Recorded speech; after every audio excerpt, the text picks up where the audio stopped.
I thought the king had more affected the Duke of Albany than Cornwall. It did always seem so to us. Is not this your son, my lord?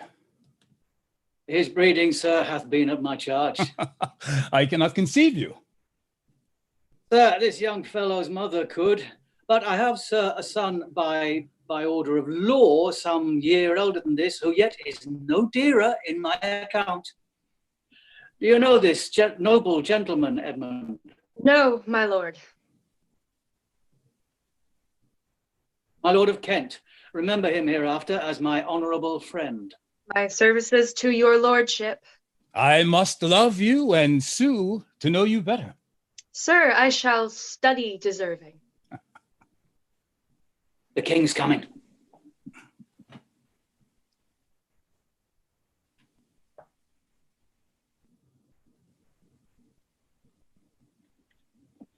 We have divided in three our kingdom, and 'tis our fast intent to shake all cares and business from our age, conferring them on younger strengths, while we unburdened crawl toward death. Tell me, my daughters, which of you shall we say doth love us most, that we our largest bounty may extend where nature doth with merit challenge? Goneril, our eldest born, speak first. Sir, I love you more than words can wield the matter. Dearer than eyesight, space, and liberty, beyond what can be valued, rich or rare, no less than life with grace, health, beauty, honour, as much as child e'er loved or father found, a love that makes breath poor and speech unable. Beyond all manner of so much, I love you. Shall Cordelia speak? Love and be silent. Of all these bounds, even from this line to this, with shadowy forests and with champaigns rich, with plenteous rivers and wide-skirted meads, we make thee lady. To thine and Albany's issue be this perpetual. What says our second daughter, our dearest Regan, wife of Cornwall? Speak. I am made of that self-same metal as my sister, and prize me at her worth. In my true heart I find she names my very deed of love. Only she comes too short.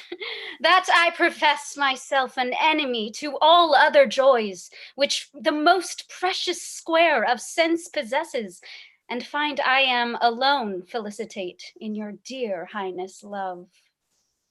To thee and thine hereditary ever remain this ample third of our fair kingdom. Now, our joy, although the last, not least, what can you say to draw a third more opulent than your sisters? Speak. Nothing, my lord. Nothing? Nothing. Nothing will come of nothing. Speak again. Unhappy that I am, I cannot heave my heart into my mouth. I love your majesty according to my bond, nor more nor less. Oh, now, Cordelia, mend your speech a little, lest it may mar your fortunes. Good my lord, you have begot me, bred me, loved me. I return those duties back as are right fit, obey you, love you, and most honor you. Why have my sisters husbands if they say they love you all? Goes thy heart with this? Aye, good my lord. So young and so untender. So young, my lord, and true. Let it be so.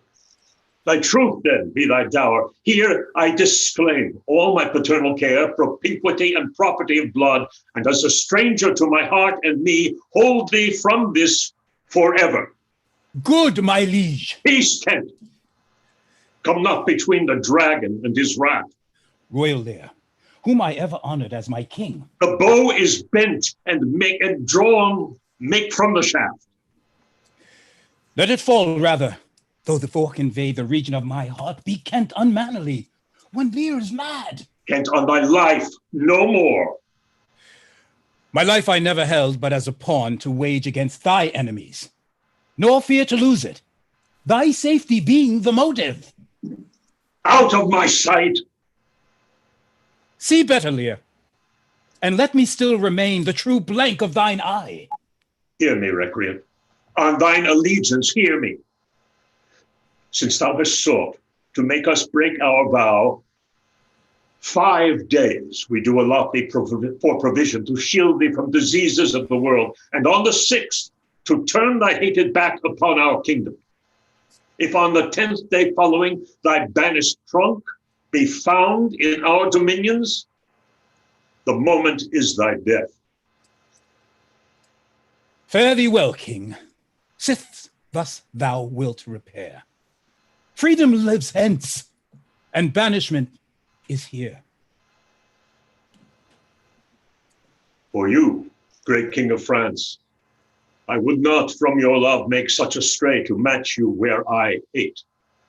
Therefore beseech you to avert your liking a more worthier way. This is most strange, that she, that even but now was your best object, the argument of your praise, should in this time commit a thing so monstrous to dismantle so many folds of favour.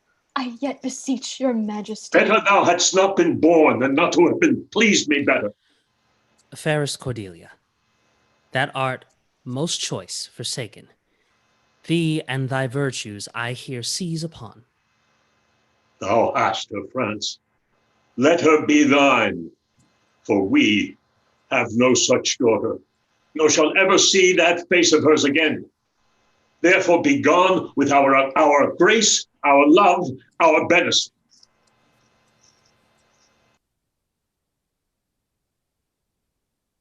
Thou, nature, art my goddess. To thy law my services are bound.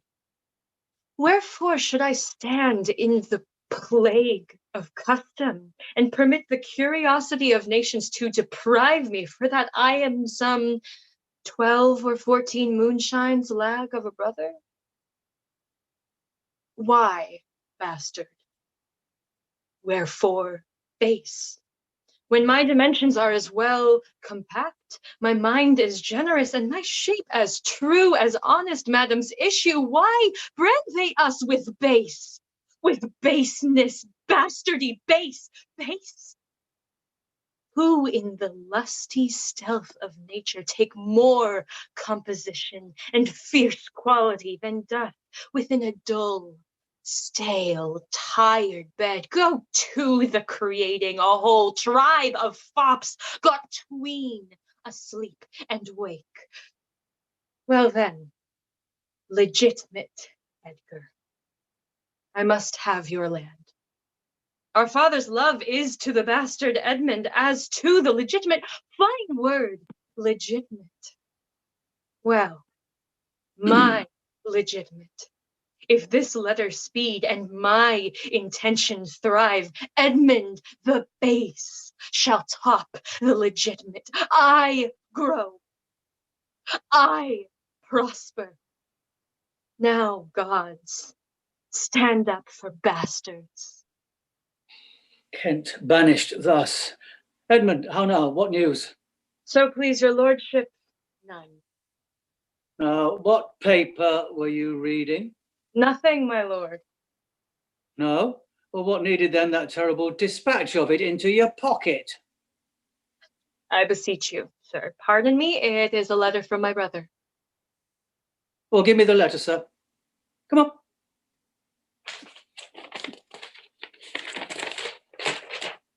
I begin to find an idle and fond bondage in the oppression of aged tyranny.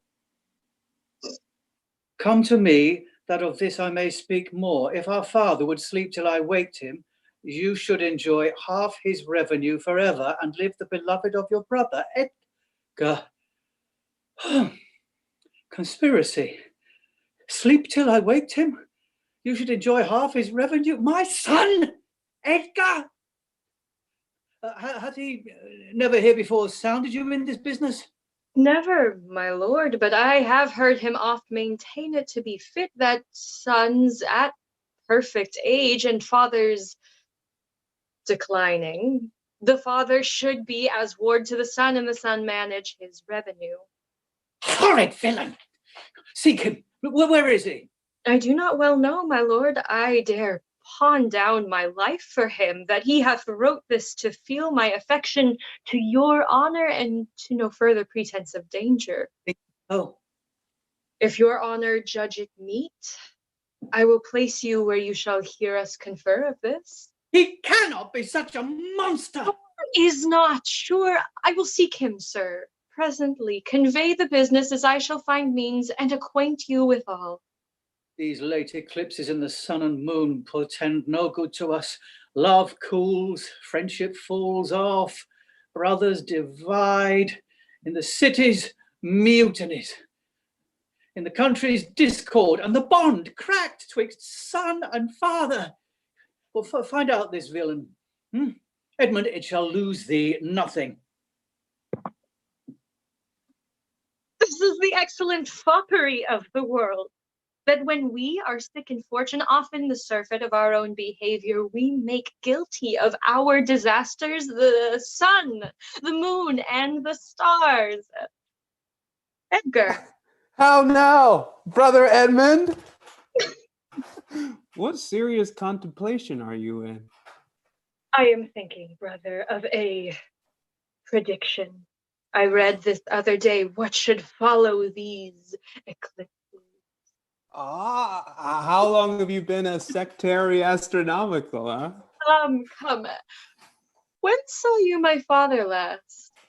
Why, the night gone by. Spake you with him? Aye, 2 hours together. Bethink yourself wherein you may have offended him, and at my entreaty forbear his presence till some little time hath qualified the heat of his displeasure, which at this instant so rageth in him. Some villain hath done me wrong. That's my fear. If you do stir abroad, go armed. Armed, brother? Brother, I advise you to the best, go armed. I am no honest man if there be any good meaning toward you. Shall I hear from you anon? I do serve you in this business. A credulous father, and a brother noble, whose nature is so far from doing harms that he suspects none, on whose foolish honesty my practices, right easy. I see the business. Let me, if not by birth, have lands by wit. All's with me's meet that I can fashion fit. Did my father strike my gentleman for chiding of his fool? Yes, madam. By day and night he wrongs me. Every hour he flashes into one gross crime or another that sets us all at odds. I'll not endure it. He's coming, madam. I hear him. Put on what weary negligence you please. Well, madam. I'll write straight to my sister. Prepare for dinner.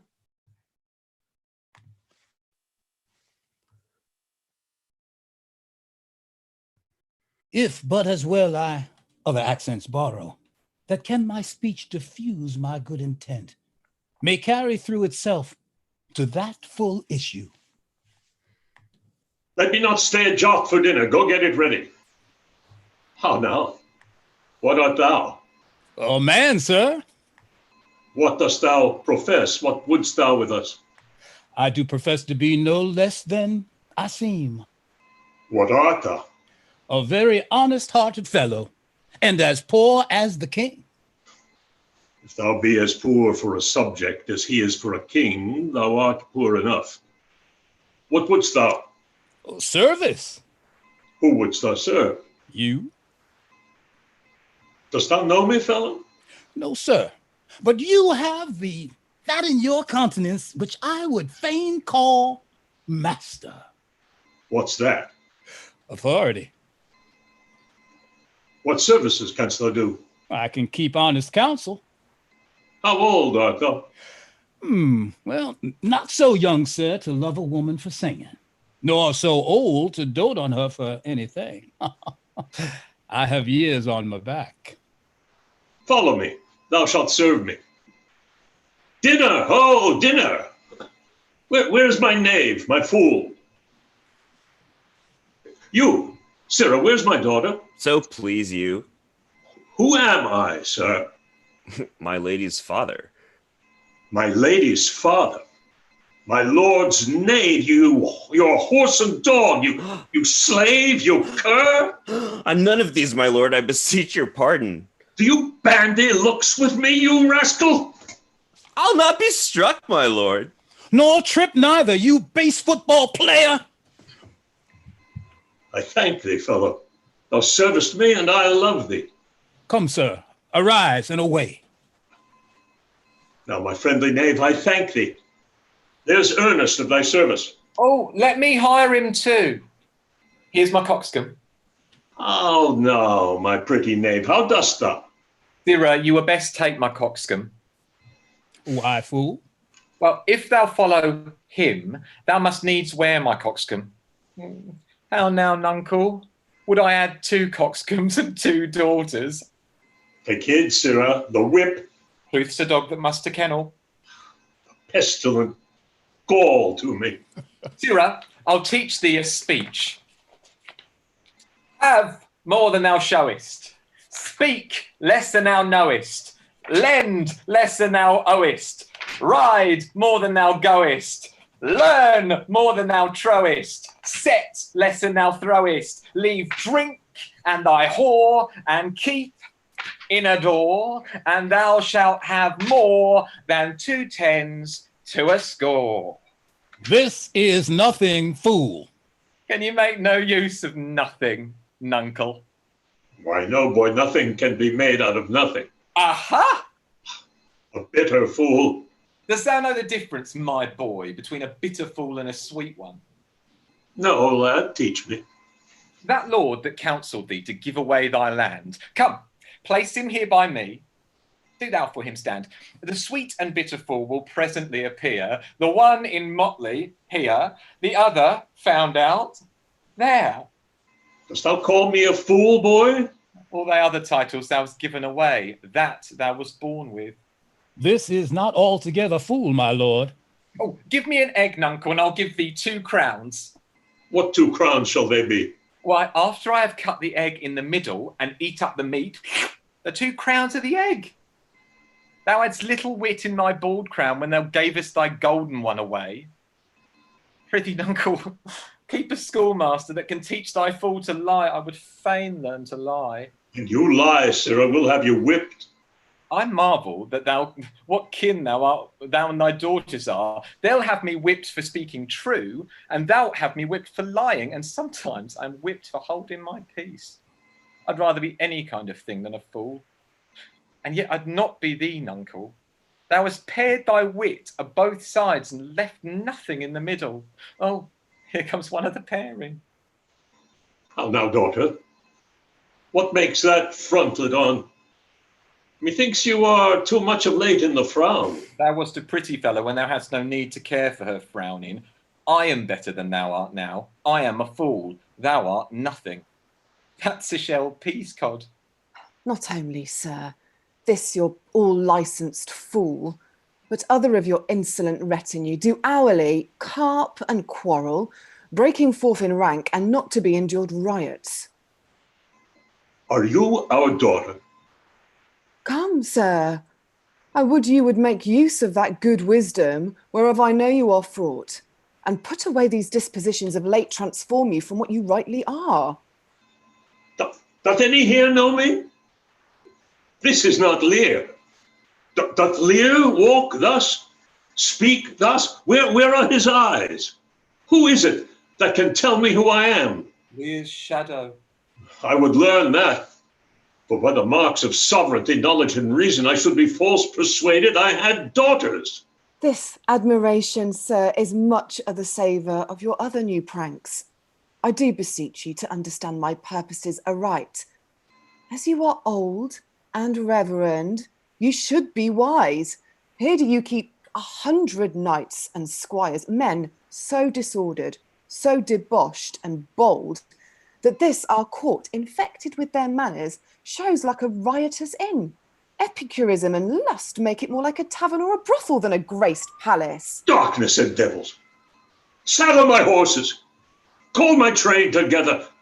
Degenerate bastard, I'll not trouble thee. Yet have I left a daughter. You strike my people, and your disordered rabble make servants of their betters. Woe that too late repents. Oh, sir, are you come? Is it your will?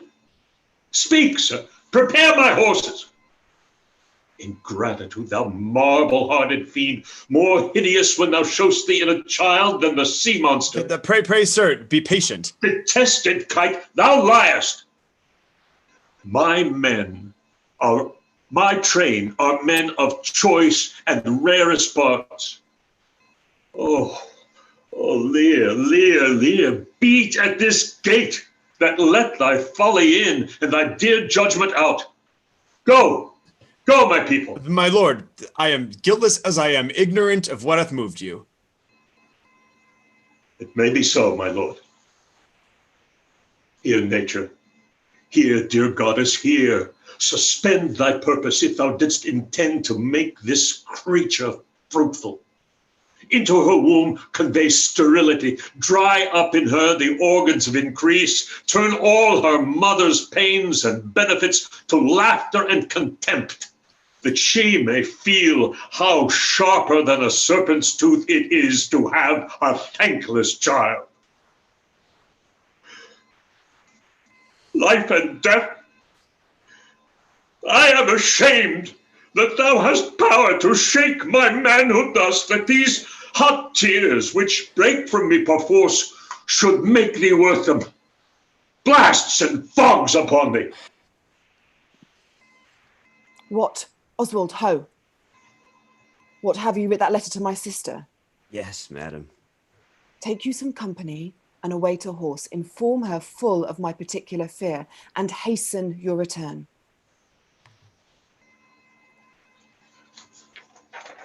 Go you before to Gloucester with these letters. Acquaint my daughter no further with anything you know than comes from her demand out of the letter.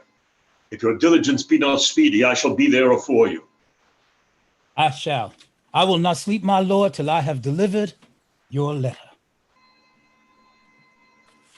If a man's brains were in his heels, were it not in danger of kibes?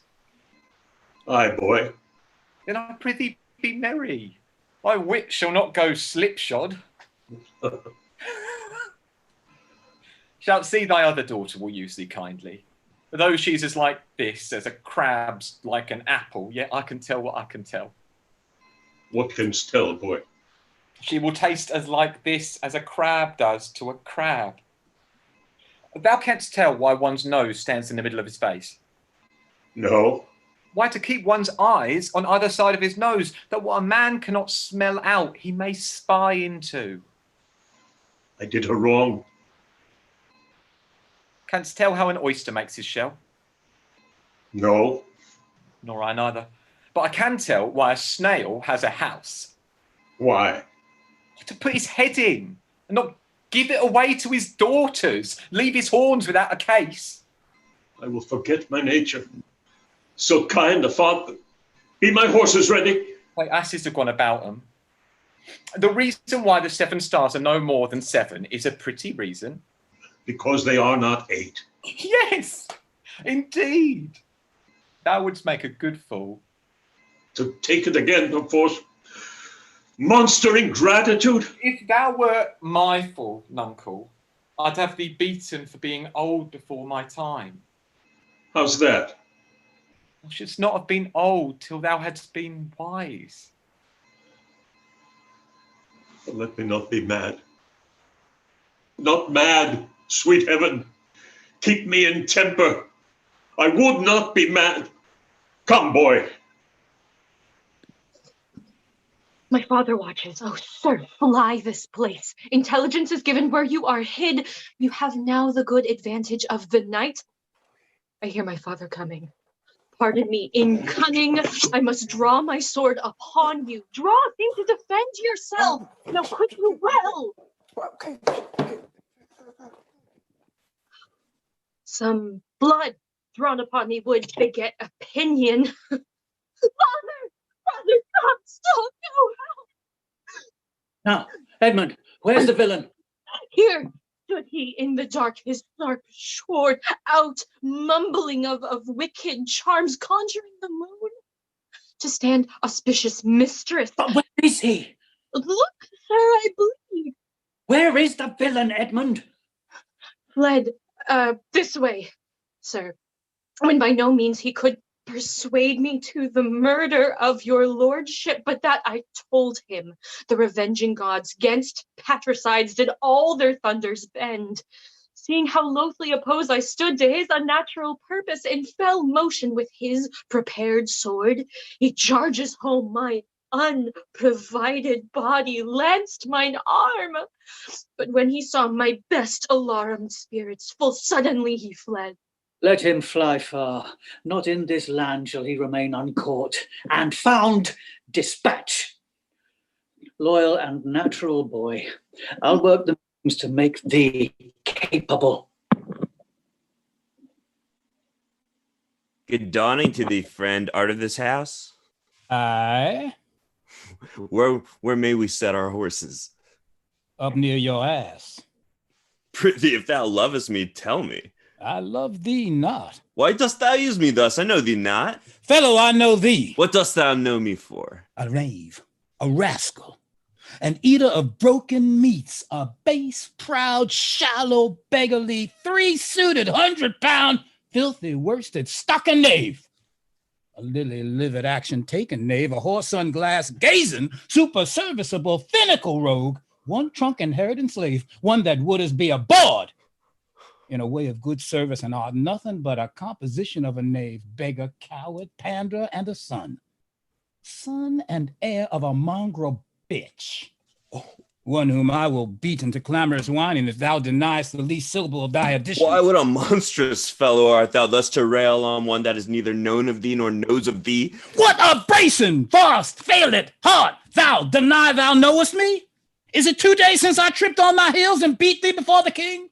Draw, rogue! Draw, you Hunson, Colony, barber, monger, Away! draw! I have nothing to do with thee. Draw, you rogue! Help! Oh, murder! Help! Strike, you slaver! Stand, rogue, stand! You Help! neat slave, strike! Oh, murder! Murder! How now? What's the matter? Hey, keep peace upon your lies. He dies, it strikes again. What is the matter? The messengers from our sister and the king. What is your difference? Speak. This ancient ruffian, sir, whose life I have spared at suit of his grey beard. Thou whoreson Zed!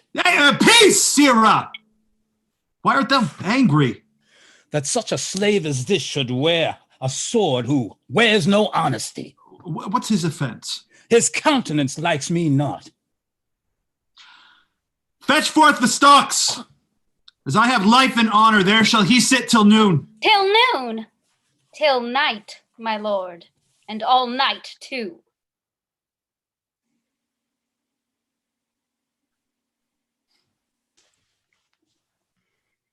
This is a fellow of the selfsame color our sister speaks of. Come, bring away the stocks. Put in his legs. Come, good my lord, away.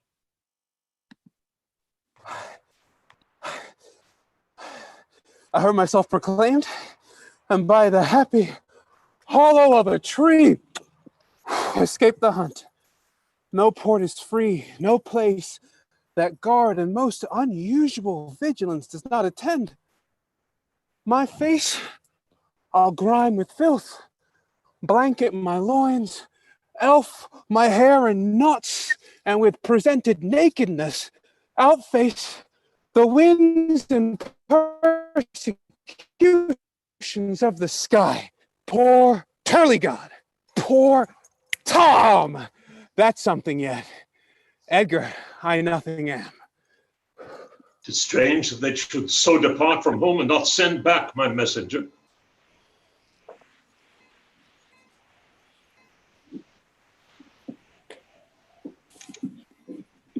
Hail thee, noble master. Ah, makest thou this shame thy pastime? No, my lord. What's he that hath so much thy place mistook to set thee here? It is both he and she, your son and daughter. No. Yes, No, I say. I say yea. No, no, they would not. Yes, yes, they have. By Jupiter, I swear no. By Juno, I swear aye. They durst not do it. They could not, would not do it. 'Tis worse than murder. Where is this daughter? With the Earl, sir, here within. How chance the king come so far with so small a train? And thou hadst been set in the stocks for that question, thou hadst well deserved it. Why, fool? We'll set thee to school for an ant, to teach thee there's no labouring in the winter. All that follow their noses are led by their eyes but blind men, and there's not a nose among 20 but can smell him that's stinking. Let go thy hold when a great wheel runs down a hill, lest it break thy neck with following it. Where learned you this, fool? Not in the stocks, fool. I to speak with me? They are sick. They are weary. I'd speak with the Duke of Cornwall and his wife. Well, my good lord, I have informed them so. Informed them? Dost thou understand me, man? Aye, my good lord. The king would speak with Cornwall. The dear father would with his daughter speak, commands her presence. Are they informed of this?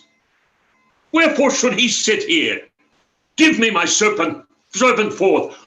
The Duke and wife, I'd speak with them. Now, presently bid them come forth and hear me, or at their chamber door I'll beat the drum till it cries sleep to death. All well betwixt you. Oh me, my heart, my rising heart. Cry to it, uncle. Cry hard, I prithee, cry. Good morrow to you both. Hail to your grace. I am glad to see your highness. Regan, I think you are. Beloved Regan, thy sister's not. Oh, Regan, she hath tied sharp tooth unkindness like a vulture here. I can scarce speak to thee, they'll not believe with how depraved the quality. Oh, Regan. I pray you, sir, take patience. I curse his honor. Oh, sir, you are old. Nature in you stands on the very verge of her confine. You should be ruled and led by some discretion. Therefore, I pray you that to our sister you do make return. Say you have wronged her, sir. Ask her forgiveness? Do you but mark how this becomes the house? Dear daughter, I confess that I am old. Age is unnecessary. On my knees, I beg that you'll vouchsafe me raiment, bed, and food. Good sir, no more. These are unsightly tricks. Return you to my sister. Never, Regan. She hath abated me of half my tray, looked black upon me, struck me with her tongue most serpent-like upon the very heart. All the stored vengeances of heaven fall on her ungrateful top. Oh, the blessed God, so will you wish on me when the rash mood is on. No, Regan, thou shalt never have my curse. Thy tender-hefted nature shall not give thee o'er to harshness. Her eyes are fierce, but thine do comfort and not burn. 'Tis not in thee to grudge my pleasures. Good sir, to the purpose. Who put my man in the stocks? Who stocked my servant? Regan, I have good hope thou didst not know on it. Who comes here? Oh, heavens, art not ashamed to look upon this beard? Oh, Regan, wilt thou take her by the hand? Well, why not take by the hand, sir? How have I offended? Besides, you are too tough. Will you yet hold? How came my man in the stocks? I set him there, sir. But his own disorders deserved much less advancement. You? Did you? I pray you, father. Being weak seems so. If till the expiration of your month you will return and sojourn with my sister, dismissing half your train, come then to me. I am now from home, and out of that provision which shall be needful of your entertainment. Return to her and 50 men dismissed? No, rather I abjure all roofs and choose to wage against the enmity of the air. I prithee, daughter, do not make me mad. I will not trouble thee, my child. Farewell. We'll no more meet, no more see one another. But yet, thou art my flesh, my blood, my daughter, or rather a disease that's in my flesh, which I must needs call mine. Thou art a boil. What, 50 followers? Is it not well? What should you need of more? If you will come to me, for now I spy a danger, I entreat you to bring but 5 and 20. Note to no more will I give place or notice. I gave you all. And in good time you gave it. Made you my guardians, my depositaries, but kept a reservation to be followed with such a number. What, must I come to you with 5 and 20? Regan, said you so? And speak again, my lord. No more with me. Those wicked creatures yet do look well favored, when others are more wicked. I'll go with thee. Thy 50 yet doth double her 5 and 20, and thou art twice her love. Hear me, my lord. What need ye 5 and 20, 10, or 5, to follow in a house where twice so many have a command to tend you? What need 1? Oh, reason not the need. Our basest beggars are in the poorest things superfluous. Allow not nature more than nature needs. Man's life's as cheap as beasts. Thou art a lady. If only to go warm or gorgeous, why nature needs not what thou gorgeous wearest, which scarcely keeps thee warm. But for true need, you heavens give me that patience. Patience I need. You see me here, you gods, a poor old man, as full of grief as age, wretched in both. If it be you that stir these daughters' hearts against their father, fool me not so much to bear it tamely. Touch me with noble anger, and let not women's weapons, water drops, stain my man's cheeks. No, you unnatural hags. I will have such revenges on you both that all the world shall... I will do such things. What they are, yet I know not, but they shall be the terror of the earth. You think I'll weep? No, I'll not weep. I have full cause of weeping, but this heart shall break into 100,000 flaws, or ere I'll weep. Oh, fool, I shall go mad. Let us withdraw. 'Twill be a storm. The king is in high rage. Whither is he going? But he calls to horse, but will, I know not whither. 'Tis best to give him way. He leads himself. My lord, entreat him by no means to stay. Alack, the night comes on, the bleak winds do sorely ruffle for many miles about the scarce a bush. Oh, sir, to wilful men, the injuries that they themselves procure must be their schoolmasters. Shut up your doors. He is attended with a desperate train, and what they may incense him to, being apt to have his ear abused. Wisdom bids fear. Shut up your doors, my lord. 'Tis a wild night. My Regan counsels well. Come, out of the storm. Blow, winds, and crack your cheeks. Rage, blow. You cataracts and hurricanes spout till you have drenched our steeples, drowned the cocks. You sulphurous and thought-executing fires, vaunt couriers to oak-cleaving thunderbolts, singe my white head. And thou, while shaking thunder, smite flat the thick rotundity of the world. Rumble thy belly hole, spit fire, spout rain. nor rain, wind, thunder, fire are my daughters. I tax you not, you elements, with unkindness. I never gave you kingdom, called you children. You owe me no subscription. Then let fall your horrible pleasure here. Here I stand, your slave, a poor, infirm, weak, and despised old man. But yet I call you servile ministers, that have with two pernicious daughters joined your high-engendered battles against a head so old and white as this. Oh, 'tis foul. Who's there? The married place and a codpiece. There's a wise man and a fool. Alas, sir, are you here? Things that love not nights such as these. Let the great gods that keep this dreadful father o'er our heads find out their enemies now. I am a man more sinned against than sinning. Alack, bareheaded. Gracious my lord, hard by there is here hovel. Some friendship will attend you against this tempest. Repose you there. My wits begin to turn. Come on, my boy. How dost, my boy?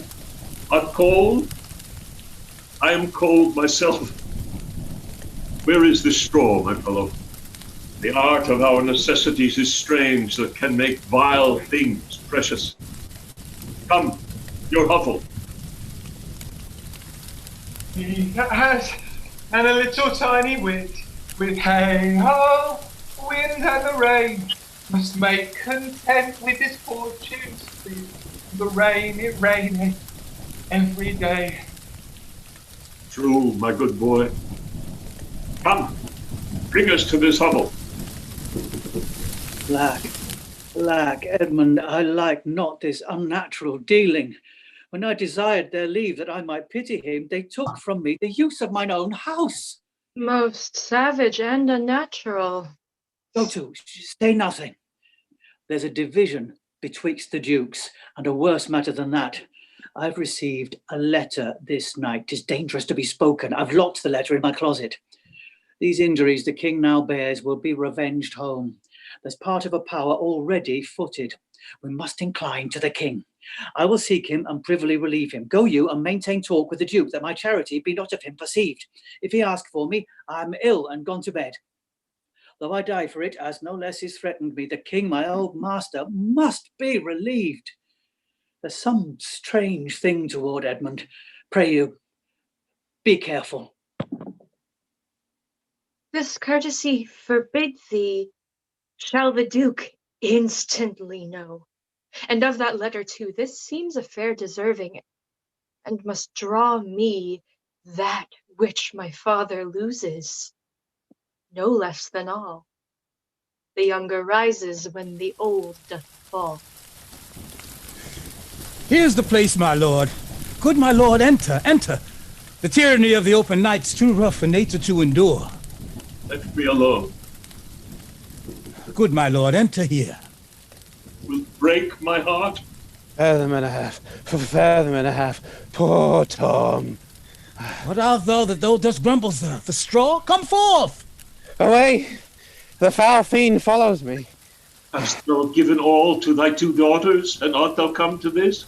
Who gives anything to poor Tom, whom the foul fiend have led through fire and through flame and through ford and whirlpool? Blessed thy 5 wits. Tom's a cold.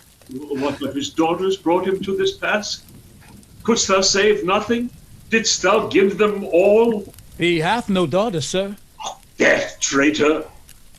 Nothing could have subdued nature to such a lowness but his unkind daughters. This cold night will turn us all to fools and madmen. Take heed of the foul fiend. Obey thy parents. Keep thy word justly. Tom's a cold. What hast thou been? Serving man. Proud in heart and mind, that curled my hair, wore gloves in my cap, and served the lust of my mistress's heart, and did the act of darkness with her. swore as many oaths as I spake words, and broke them in the sweet face of heaven. One, that slept in the contriving of lust, and waked to do it. Wine loved I deeply, dice dearly, and in woman, ooh, out paramour the Turk. Keep thy foot out of brothels, thy pen from lenders' books, and defy the foul fiend. Is man no more than this? Consider him well. Thou owest the worm no silk, the beast no hide, the sheep no wool, the cat no perfume. Ah, here's Threon so sophisticated. Thou art the thing itself. Unaccommodated man is no more but such a poor, bare, forked animal as thou art. Off! Off! You lendings, come! Unbutton here! King uncle, be contented. 'Tis a naughty night to swim in. Ooh, this is the foul fiend, Flibber to Gibbet. He begins at curfew and walks to the first cock. He gives the web and the pin. How fares your grace? What's he? Who's there? What's this you seek? What are you there? Your names? Poor Tom, that eats the swimming frog. Beware, my follower. Peace, smoking. Peace, thou foul fiend. No better company. The Prince of Darkness is a gentleman. Modo he's called, and Mahu. Our flesh and blood is grown so vile, my lord, that it doth hate what gets it. Poor Tom's a cold.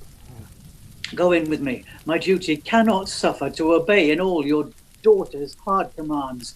Though their injunction be to bar my doors and let this tyrannous night take hold upon you, yet I have ventured to come seek you out and bring you where both fire and food is ready. First, let me talk with this philosopher. What is the cause of thunder?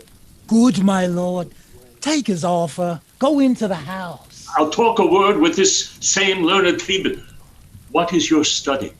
How to prevent the fiend and to kill vermin. Let me ask you one word in private. Importune him once more to go, my lord. His wits begin to unsettle. Canst thou blame him? His daughters seek his death. Oh, cry you mercy, sir. Noble philosopher, your company. Tom's a cold. In, fellow, there, into the hovel. Keep thee warm. Come, let's all in. This way, my lord. With him, I will keep still with my philosopher. Good, my lord, soothe him. Let him take the fellow. Take him you on. Sirrah, come on. Go along with us. Come, good Athenian. No words. No words. Hush. I will have my revenge ere I depart his house. Oh, my lord. I now perceive it was not altogether your brother's evil disposition made him seek his death, but a provoking merit, set a work by a reprovable badness in himself. How malicious is my fortune that I must repent to be just. Here, this is the letter he spoke of. True or false, it had made thee Earl of Gloucester. Seek out where thy father is, that he may be ready for our apprehension. I will lay trust upon thee, and thou shalt find a dearer father in my love. Look, here is better than the open air. Take it thankfully. Prithee, nuncle, tell me whether a madman be a gentleman or a yeoman. King. A king. My tears begin to take his part so much they'll mar my counterfeiting. The little dogs and all. Trey, Blanche, and sweetheart, see, they bark at me. Ah, Tom will throw his head at him, eh? Avaunt, you curs! Ooh, poor Tom. Thy horn is dry. Then let them anathemize Regan. See what breeds about her heart. You, sir, I entertain for one of my 100. Only I do not approve the fashion of your garments. You will say they are Persian attire, but let them be changed. Now, good lord, lie here and rest a while. Make no noise. Make no noise. Draw the curtains. So. We'll go to supper in the morning. So. I'll go to bed at noon. Come hither, friend. Where is the king, my master? Here, sir. But trouble him not. His wits are gone. Good friend, I prithee, take him in thy arms. I've o'erheard a plot of death upon him. There's a litter ready, lay him in it, and drive towards Dover, friend, where thou shalt meet both welcome and protection. Take up thy master. If thou shouldst dally half an hour, his life with thine and all that offer to defend him stand in assured loss. Oppressed nature sleeps. Come, away. Seek out the villain Gloucester. Hang him instantly. Pluck out his eyes. Leave him to my displeasure. Edmund, keep you our sister company. The revenges we are bound to take upon your traitorous father are not fit for your beholding. Farewell, dear sister. Farewell, my lord of Gloucester. How now? Where's the king? My lord of Gloucester hath conveyed him hence, who with some other of the lord's dependents are gone with him towards Dover, where they boast to have well-armed friends. Get horses for your mistress. Farewell, sweet lord and sister. Edmund, farewell. Go! Seek the traitor Gloucester, pinion him like a thief. Bring him before us. Though well we may not pass upon his life without the form of justice, yet our power shall do a courtesy to our wrath, which men may blame but not control. Who's there? The traitor. Ingrateful fox, 'tis he. Yeah. Bind fast his corky arms. What mean your graces? Good my friends, consider you are my guests. Do me no filthy. foul play. Unmerciful Filthy lady. traitor. No, I am none. To the chair, bind him! Villain, what letters had you laid from France? A simple answerer, for we know the truth. In what confederacy have you with the traitors late-footed in the kingdom? To whose hands have you sent the lunatic king? Speak. I have a letter guessingly set down, which came from one that's of a neutral heart, not from one opposed. Cunning. And false. Where hast thou sent the king? To Dover. Wherefore to Dover? Wast thou not charged at peril? Wherefore to Dover? Let him answer that. I'm tied to the stake, and I must stand the course. Wherefore to Dover, sir? Because I would not see thy cruel nails pluck out his poor old eyes, nor thy fierce sister in his anointed flesh stick boorish fangs. Seat shalt thou never. Fellows, hold a chair. Upon these eyes of thine I will set my foot.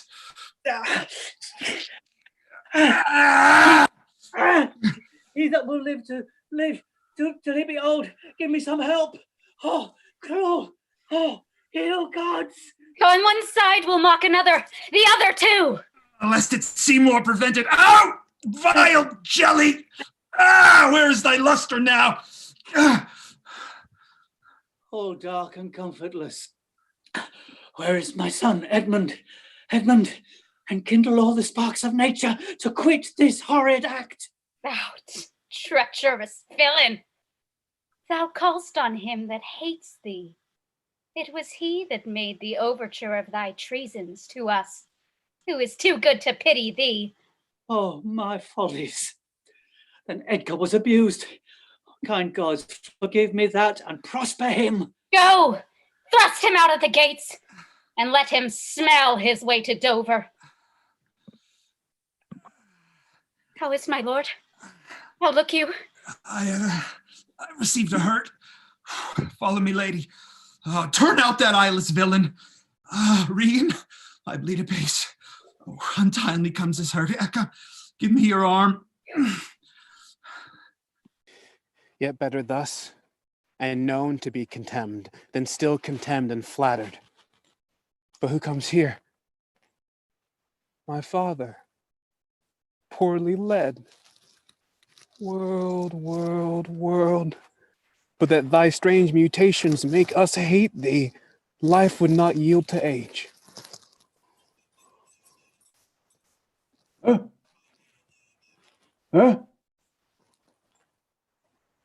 Hey, speak up. Alack, sir, you cannot see your way. I can't hear you. Huh? My father cannot speak. Yes, yes. Away, get thee away, good friend. Be gone. Alack, sir, you cannot see your way. I have no way, and therefore want no eyes. I stumbled when I saw, oh, dear son Edgar, the food of thy abused father's wrath. Might I but live to see thee in my touch, I'd say I had eyes again. How now, who, sir? Oh, gods, who is can say I am at the worst? I am worse than ever I was. Ah, 'tis poor mad Tom. And worse I may be yet. The worst is not so long as we can say this is the worst. Fellow, where goest? Is it a beggar man? A madman, and beggar too. He has some reason, else he could not beg. In the last night's storm, I such a fellow saw, which made me think a man a worm. My son came then into my mind, and yet my mind was then scarce friends with him. I have heard more since. As flies to wanton boys are we to the gods. They kill us for their sport. How should this be? Bless thee, master! Is that the naked fellow? Aye, my lord. Then, prithee, get thee gone. Alack, sir, he is mad. 'Tis the time's plague when madmen lead the blind. Do as I bid thee, or rather do thy pleasure above the rest. Be gone! I'll bring him the best peril I have, come on what will. Sirrah, naked fellow. Poor Tom's a cold. I cannot daub it further. Come hither, fellow. And yet I must. Bless thy sweet eyes! Ah! They bleed! Knowst thou the way to Dover? Aye, master. There is a cliff whose high and bending head looks fearfully in the confined deep. Bring me but to the very brim of it, and I'll repair thy misery, the misery thou dost bear, with something rich about me. From that place I shall no leading need. Give me thy arm. Poor Tom shall lead thee. Welcome, my lord. I marvel our mild husband has not met us on the way. Now, where's your master? Madam within, but never man so changed. I told him of the army that was landed. He smiled at it. Then you shall go no further. It is the cowish terror of his spirit that dares not undertake. Wear this, spare speech, decline your head. This kiss, if it durst speak, would stretch thy spirits up into the air. Conceive and fare thee well. Yours, in the ranks of death. My most dear Gloucester. Oh, the difference of man and man. To thee a woman's services are due. My fool usurps my body. I've been worth the whistle. Oh, Goneril, you are not worth the dust which the rude wind blows in your face. Milk-livered man, who hast not in thy brows an eye discerning thine honour from thy suffering? See thyself, devil! Oh, vain fool! Thou changed and self-covered thing, for shame, but monster not thy feature. Were it my fitness to let these hands obey my blood, they are apt enough to dislocate and tear thy flesh and bones. Howe'er thou art a fiend, a woman's shape doth shield thee. Marry your manhood now. What news? Oh, my good lord, the Duke of Cornwall's dead. Slain going to put out the other eye of Gloucester. Gloucester's eye. This shows you are above you, justicers, that these are nether crimes so speedily convenged. But poor Gloucester, lost he his other eye? Both, my lord. This letter, madam, craves your speedy answer. 'Tis from your sister. Where was his son when they did take his eyes? Come with my lady hither. He's not here. No, my good lord, I met him back again. Knows he the wickedness? Aye, my good lord. 'Twas he informed against him and quit the house on purpose, that their punishment might have the freer course. Oh, Gloucester, I live to thank thee for the love thou showedst the king, and to revenge thine eyes. Come hither, friend. Tell me what more thou knowest. But are my brother's powers set forth? Aye, madam. Himself in person there? Madam, with much ado, your sister is the better soldier. Lord Edmund spake not with your lord at home. No, madam. Faith, he is posted hence on a serious matter. It was great ignorance, Gloucester's eyes being out to let him live. For he arrives, he moves all hearts against us. Edmund, I think, is gone. I must needs after him, madam, with my letter. Our troops are set forth tomorrow. Stay with us, the ways are dangerous. I may not, madam. My lady charged my duty in this business. Why should she write to Edmund? Might not you transport her purposes by word? The like, something, I know not what. I love thee much. Let me unseal the letter. Madam, I had rather... I know your lady does not love her husband. I'm sure of that. And at her late being here, she gave strange accolades in most speaking looks to noble Edmund. I know you are of her bosom. I, madam? I speak in understanding. You are, I know it. Therefore I do advise you, take this note. My lord is dead.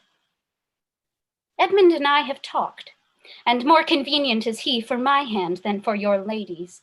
You may gather more. If you do find him, pray you, give him this. And when your mistress hears thus much from you, I pray, desire her, call her wisdom to her. So fare you well.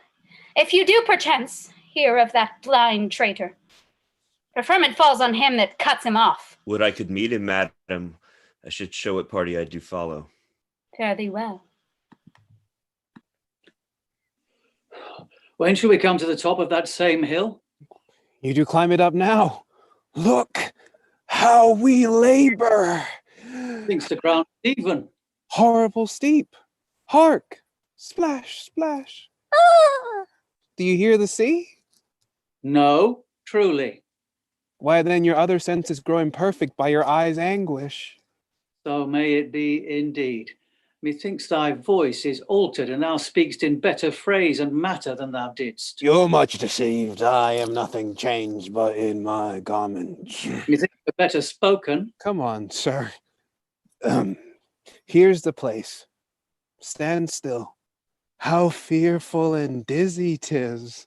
To cast one's eyes so low, the fishermen that walk upon the beach appear like mice. Set me where you stand. Give me your hand. You are now within a foot of the extreme verge. Let go my hand. Bid me farewell, and let me hear thee going. Now fare you well, good sir. With all my heart. Oh, you mighty gods, this world I do renounce, and in your sights shake patiently my great affliction off. Alive or dead? Ho! You, sir? Friend! Hear you, sir, speak! No, no, away, let me die! But thou dost live, hast heavy substance, bleeds not, speakst, art sound? Thy life's a miracle, speak yet again. But have I fallen or no? Oh, from the dread summit of this chalky burn. Look up a height. The shrill gorged lark so far cannot be seen or heard. Do but look up. Lack I have no eyes. His wretchedness deprived that benefit to end itself by death. 'Twas yet some comfort when misery could beguile the tyrant's rage and frustrate his proud will. Give me your arm. Up. So how's it feel? You feel your legs? You stand. Too well, too well. This is above all strangeness. Upon the crown of the cliff, what thing was that which parted from you? A poor unfortunate beggar. As I stood here below, methought his eyes were two full moons. He had 1,000 noses, horns whelked and waved like the rigid sea. It was some fiend. Therefore, thou happy father, think that the clearest gods who make them honors of men's impossibilities have preserved thee. That thing you speak of, I took it for a man. Oft 'twould say, the fiend, the fiend. He led me to that place. Be free and patient of your thoughts. But who comes here? No, they cannot touch me for coining. I am the king himself. Oh, thou side-piercing sight. Nature's above art in that respect. There's your press money. Look, a mouse. Piece. This piece of toasted cheese will do it. Oh, well flown bird. The cloud will give the word. Sweet marjoram. Pass. I know that voice. Goneril with a white beard. The trick of that voice I do well remember. It's not the king. Aye, every inch a king. When I do stare, see how the subject quakes. I pardon that man's life. What was thy cause? Adultery? Thou shalt not die. Die for adultery? No. The wren goes to it, and the small gilded fly does lecher in my sight. Let copulation thrive, for Gloucester's bastard son was kinder to his father than my daughters got 'tween the lawful sheets. To it, luxury, pell-mell, for I lack soldiers. Oh, let me kiss that hand. Oh. Let me wipe it first. It smells of mortality. O ruined piece of nature, this great world shall so wear out to naught. Dost thou know me? I remember thine eyes well enough. Dost thou squinny at me? No, do thy worst, blind Cupid, I'll not love. Read this challenge. Mark but the penning of it. For all the letters' sons, I could not see one. I would not take this from report. It is, and my heart breaks at it. Read. What, with the case of eyes? Oh, are you there with me? No eyes in your head, nor no money in your purse. Your eyes are in a heavy case, your purse in a light. Yet you see how this world goes.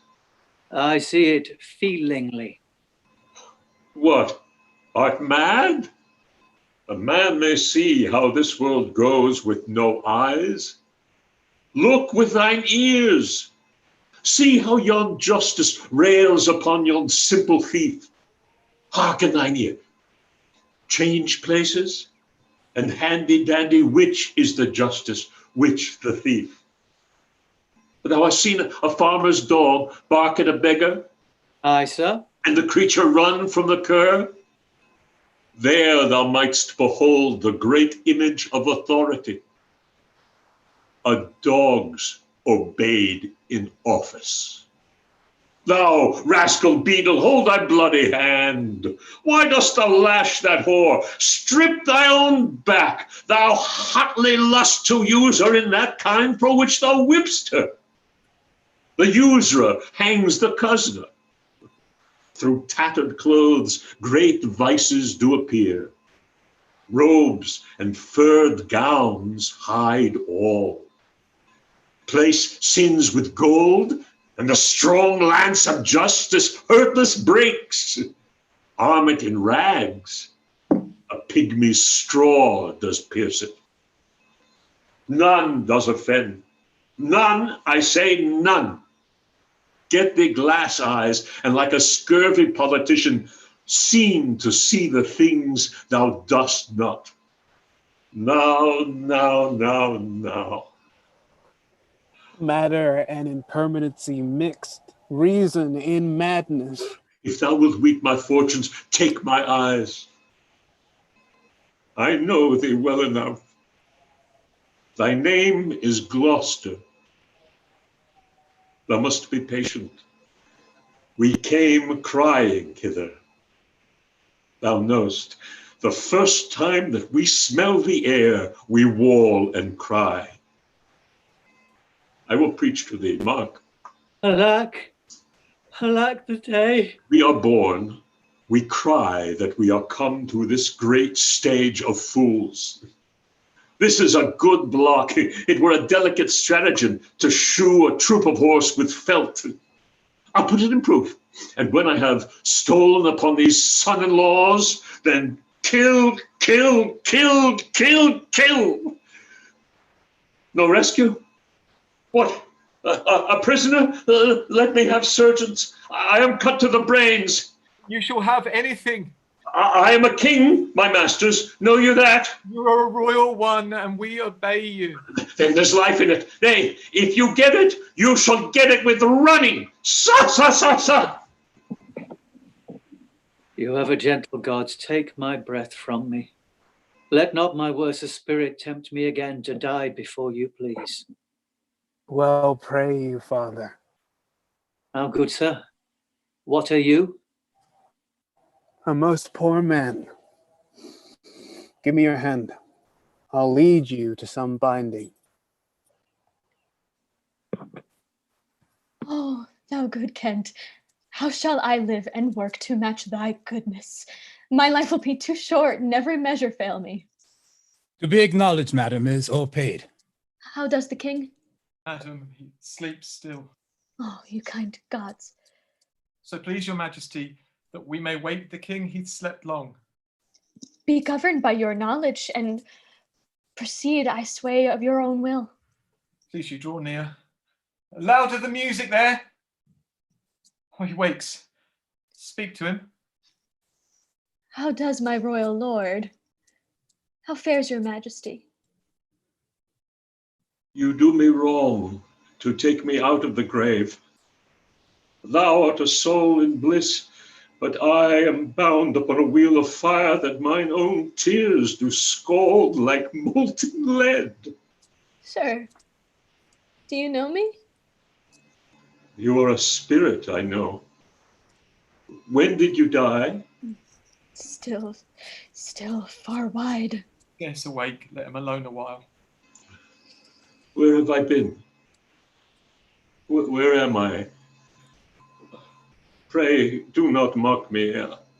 I am a very foolish, fond old man. I fear I am not in my perfect mind. Methinks I should know you and know this man, yet I am doubtful, for I am mainly ignorant what place this is, and all the skill I have remembers not these garments, nor I know not where I did lodge last night. Do not laugh at me, for as I am a man, I think this lady to be my child Cordelia. Oh, so I am. Be your tears wet? Yes, faith. I pray, weep not. If you have poison for me, I will drink it. I know you do not love me, for your sisters have, as I do remember, done me wrong. You have some cause, they have not. No cause. No cause. Am I in France? In your own kingdom, sir. Do not abuse me. I'll trouble him no more till further settling. Will it please your highness walk? You must bear with me. Pray you now, forget and forgive. I am old and foolish.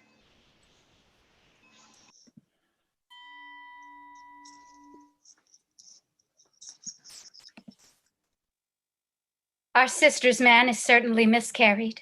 'Tis to be doubted, madam. Now, sweet lord, you know the goodness I intend upon you. Tell me, but truly, but then speak the truth. Do you not love my sister? In honored love? But have you never found my brother's way to the forfended place?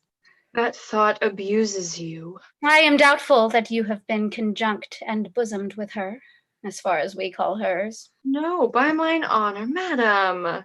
I never shall endure her. Dear my lord, be not familiar with her. Fear me not. Go, seek her, and the Duke her husband. To both these sisters I have sworn my love. Which of them shall I take?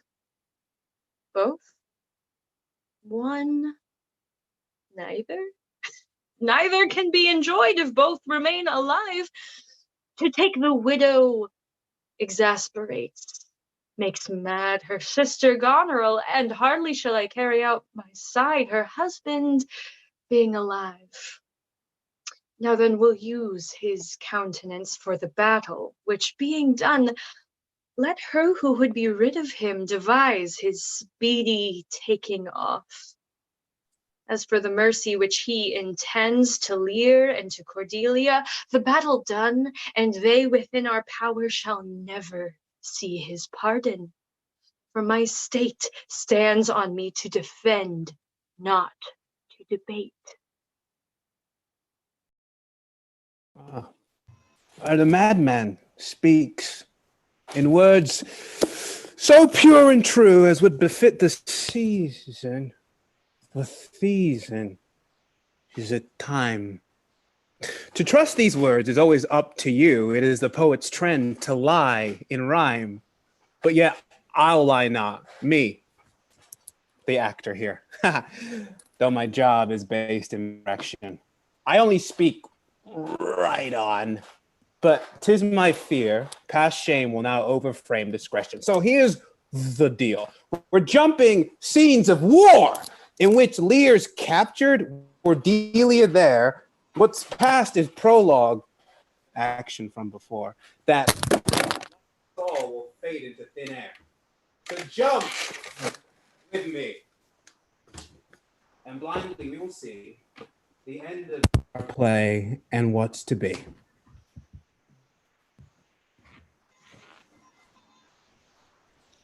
Some officers, take them away. We are not the first who, with best meaning, have incurred the worst. No, no, no, no. Come, let's away to prison. We two alone will sing like birds in the cage. When thou dost ask me blessing, I'll kneel down and ask of thee forgiveness. So we'll live and pray and sing and tell old tales and laugh at gilded butterflies, and we'll wear out in a walled prison packs and sects of great ones that ebb and flow by the moon. Take them away. Come, Captain, take thou this note. One step I have advanced thee. If thou dost as this instructs thee, thou dost make thy way to noble fortunes.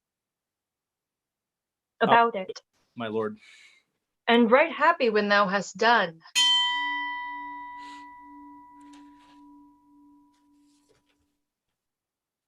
Sir, you have shown today your valiant strain, and fortune led you well.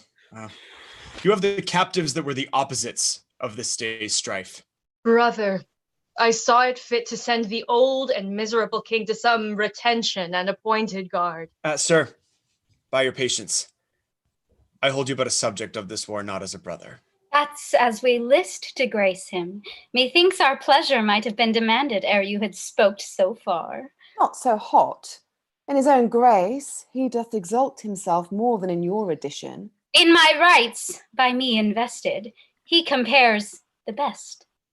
That were the most, if he should husband you. Jesters do oft prove prophets. Holler, holler. That eye that told you so looked but a squint. Lady, I'm not well. Else I should answer from a full-flowing stomach. Mean you to enjoy him? The let alone lies not in your goodwill. Nor in thine, lord. Stay yet, hear reason. Edmund, I arrest thee on capital treason, and in thine the taint this gilded serpent Goneril. For your claim, fair sister, I barred in the interest of my wife. She is subcontracted to this lord, and I, her husband, contradict your bans. If you will marry, make your loves to me. My ladies bespoke. An interlude. Thou art armed, Gloucester. Let the trumpet sound. If none appear to prove upon thy head thy heinous manifest and many treasons, there's my pledge. Sick!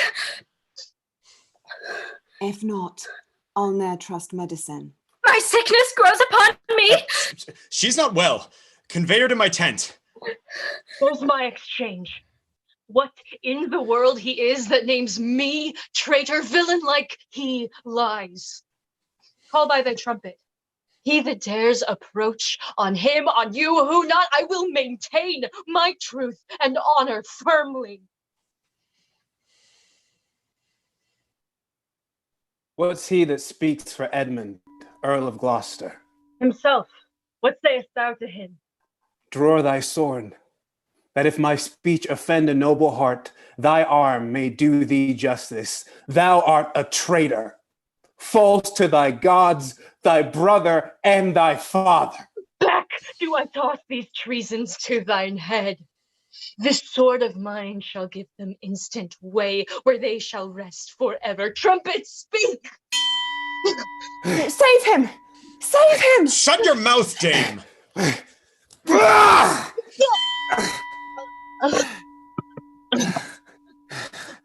Shut your mouth, or with this paper shall I stop it.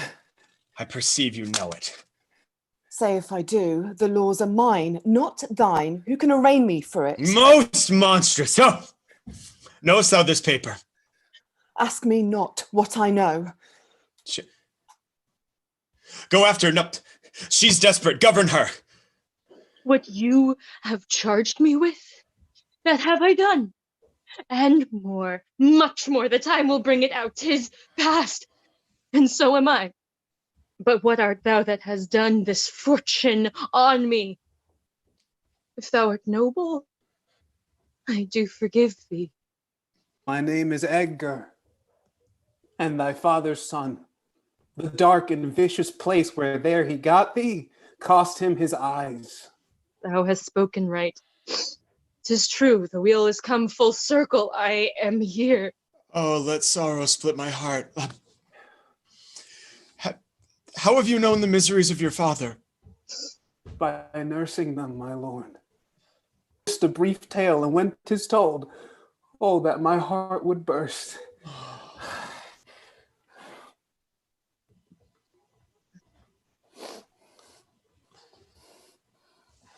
Do you hear that? Help! Help! Help! Help! Help! Oh, help! They cry help. What? Well, Speak, what kind man! of help? Speak! What means the bloody knife? Tis hot, it smokes. It came even from the heart of... Oh, she's dead. Who's dead? Speak, man. Your lady, sir, your lady, and her sister by her is poisoned. She hath confessed it. I was contracted to them both. All three now marry in an instant. Comes Kent. Produce their bodies, be they alive or dead. I am come to bid my king and master I good night. Is he not here? Oh, great thing us forgot. Speak, Edmund, where's the king? And where's Cordelia? Seest thou this object, Kent? Why thus? Yes, Edmund was beloved. The other one poisoned for my sake and after slew herself. E'en so. Cover their faces. I can't for life. Some good I mean to do. Despite of mine own nature, quickly send, be briefed it to the castle, for my writ is on the life of Lear and on Cordelia. They send it on. Haste thee for thy life! He hath commissioned from thy wife and me to hang Cordelia in the prison, to lay the blame upon her own despair that she fordid herself. Howl! Howl! Howl! Howl! Oh, you are men of stones. Had I your tongues and eyes, I'd use them so the heavens' vault should crack. She's gone forever. I know when one is dead and when one lives. She's dead as earth. Lend me a looking glass. If that her breath will mist or stain the stone, why then she lives. This feather stirs. She lives. If it be so, it is a chance which does redeem all sorrows that ever I have felt. Oh, my good master. Oh, prithee away. This noble Kent, your friend. A plague upon you, murderers, traitors all. I might have saved her. No, she's gone forever. Cordelia. Cordelia, stay a little, huh? What is thou sayest? Oh, her voice was ever soft. Who are you? Mine eyes are not of the best, I'll tell you straight. If fortune brag of two she loved and hated, one of them we behold. Oh, this is a dull. Are you not Kent? The same. Your servant Kent. Where is your servant Caius? Oh, he's a good fellow, I can tell you that. No, my lord, I am that very man. I'll see that straight. That from your first of difference and decay have followed your sad steps. You are welcome hither. Edmund is dead, my lord. That's but a trifle here. You lords and noble friends know our intent, to him our absolute power, you to your rights. And my poor fool is hanged. No, life. Why should a dog, a horse, a rat have life, and thou no breath at all? Thou'lt come no more. Never, never, never, never, never. Pray you undo this button. Thank you, sir. Oh, do you see this? Look on her. Look. Her lips. Look there. Look there. He faints. My lord! My lord! Break, heart, I prithee, break! Look up, my lord. Vex not his ghost. Oh, let him pass. He hates him much that would, upon the rack of this tough world, stretch him out longer. He is gone indeed. The wonder is, he hath endured so long. He but usurped his life. Bear them from hence. Our present business is general woe.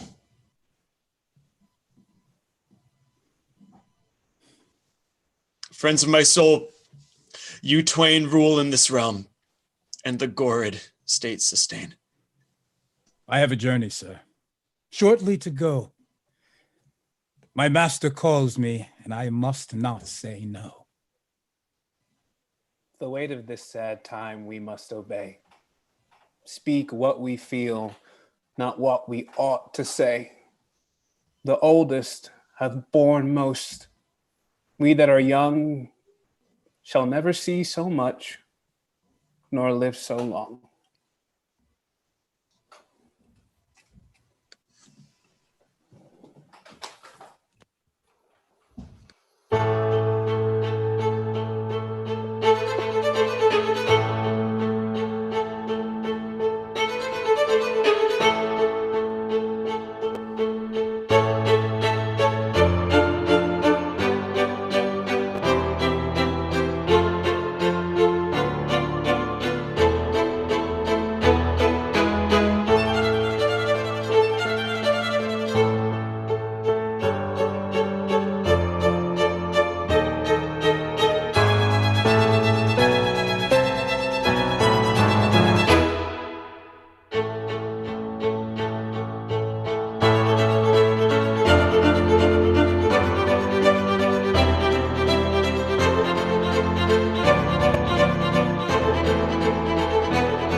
Congratulations, y'all. That was beautiful. Wow. And claps or hands or whatever we want to do. The audience is going nuts in the YouTube chat. So many hands, so many claps. Well deserved hands and claps. Thank you all so much for joining us as well to go on this journey of Lear with us. We're going to get to the questions we always ask, but first we're going to do the audience poll results from the chat, which the actors don't know we did. So this will be fun for y'all to find out. Also, as always, thank you especially to our Patreon supporters. We really appreciate you. It's helping to get something to all of us in this time where so many people in this industry have just lost all of our future employment. So everything you do helps each one of us so much. Thank you, thank you, thank you. If you are Patreon at the well or top shelf level, please join us after this Q&A in the King Lear Company pub, because who doesn't need to have a raucous drink after that happy, uplifting ending.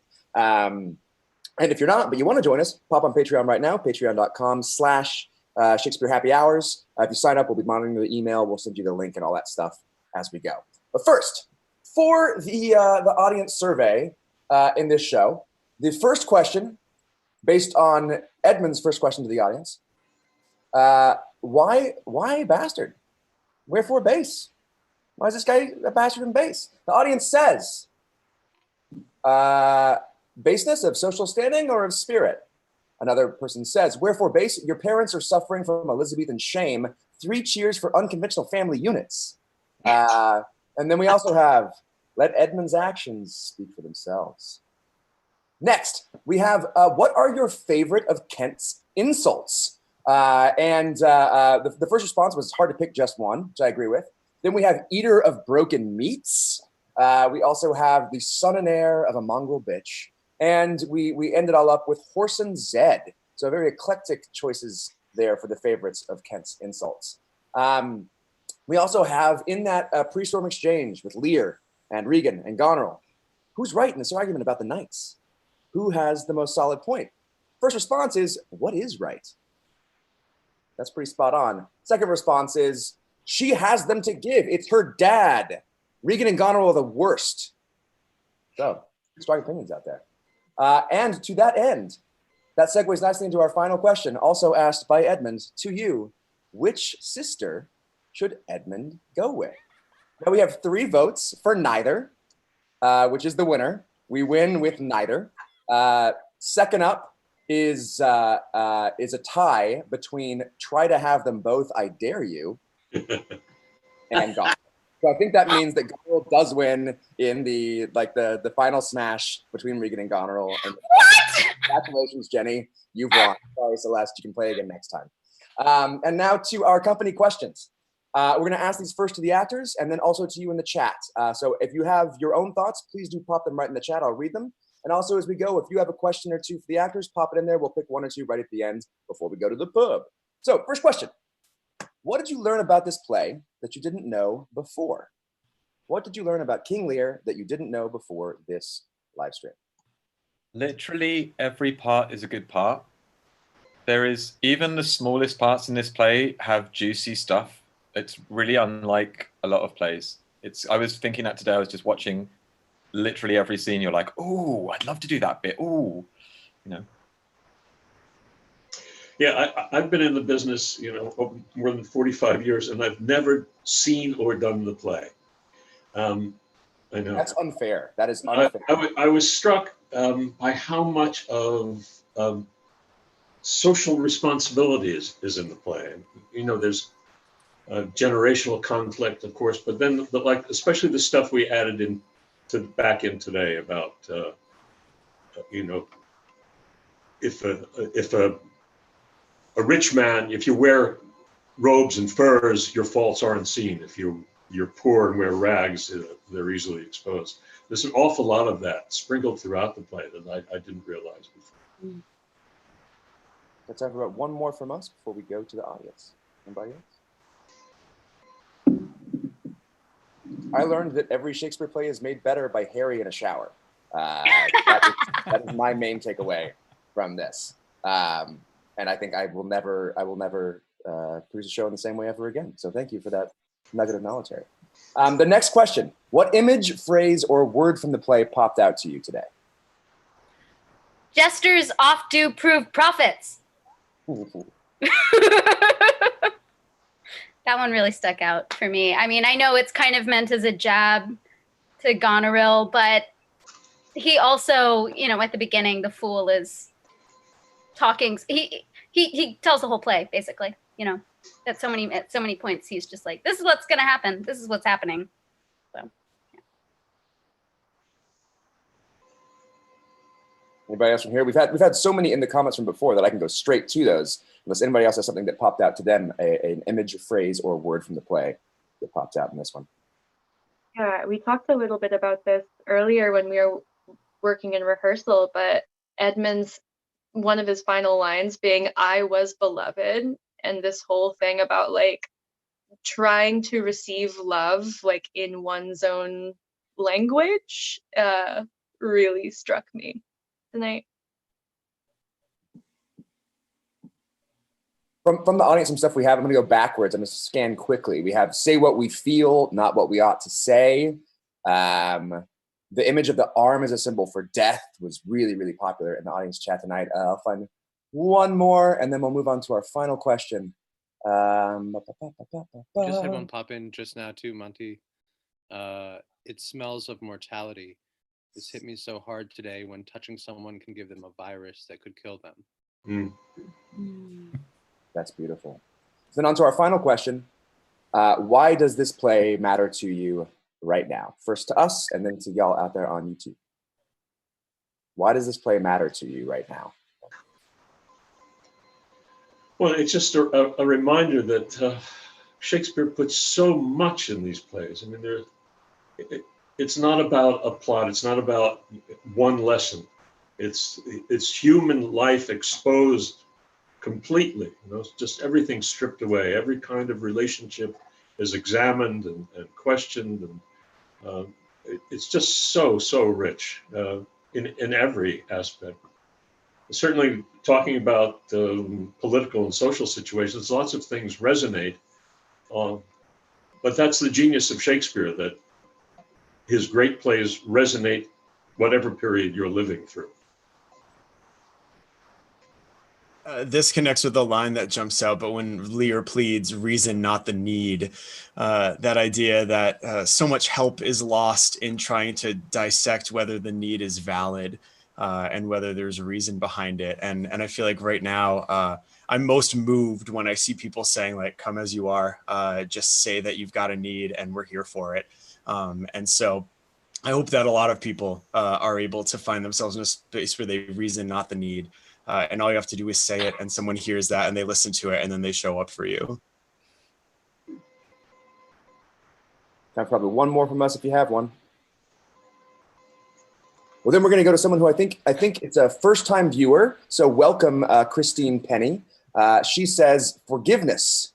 Joe Quinn says, the family of humankind can nurture or destroy, so choose wisely. And the Earl of Gloucester, wow, it looks like you have a twin here today, Colin. But the Earl of Gloucester says, because it's epic and I like scurvy politicians. And Deb Kinghorn, rounding us out for this Q&A, leadership is important. You can't just throw it away to people who will not take care of it. So on that note, I need a drink. I'm going to go to the company pub. I hope you will join me. I hope y'all will join me. Congratulations again. Let's give this incredible group of actors another round of applause or hands in the air, whatever we have to give. Thank you so much. We'll see y'all on Wednesday for Timon of Athens. You thought this was fun. Yeah, Timon of Athens.